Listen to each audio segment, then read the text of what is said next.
We live in the most impatient era in human history. Everything is instant now. Information, food, entertainment, communication. The gap between wanting something and having it has collapsed to almost nothing. And somewhere in the middle of all that, our tolerance for waiting has quietly evaporated. And then we bring that same posture into our relationship with God.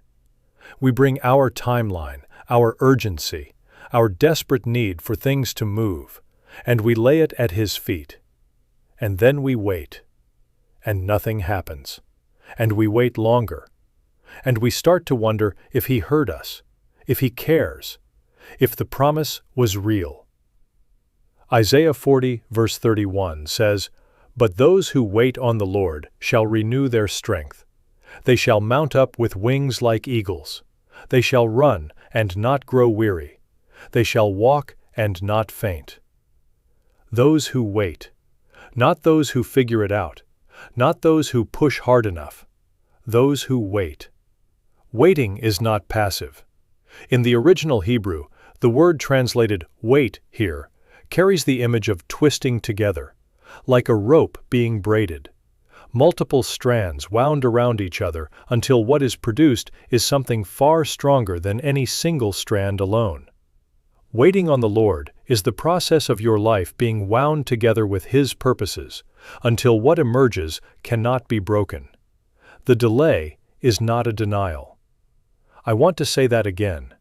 The delay is not a denial. God's silence is not God's absence. His slowness is not His indifference. Abraham waited 25 years for the child God had promised him. Joseph spent years in a pit and then in a prison before he stepped into the palace. Ruth walked through grief and poverty before she walked into the story that would carry the lineage of Jesus. The waiting in every one of those stories was not wasted time. It was formation time. God is always doing two things at once. He is working on your situation, and He is working on you.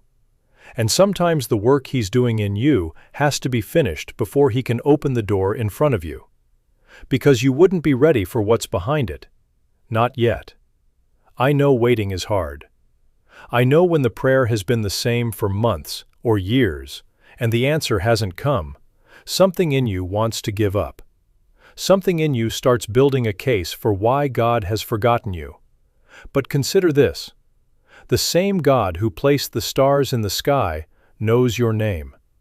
The same God who numbered the hairs on your head knows the number of days you've been waiting. He has not lost track of you. He has not moved on to someone else's story. Your waiting is not wasted. And here is the strange, counterintuitive truth about waiting well. Those who learn to trust God in the waiting often find something unexpected. They stop needing the thing they were waiting for in quite the same desperate way. Not because the desire dies, but because in the waiting they found something better. A deeper, truer, unshakable confidence in God Himself. The promise is still coming. Don't give up in the waiting room. Your appointed time is not late. It is not early. It is exactly on time, because the one who said it does not make mistakes. Wait on Him. Your strength is being renewed even now.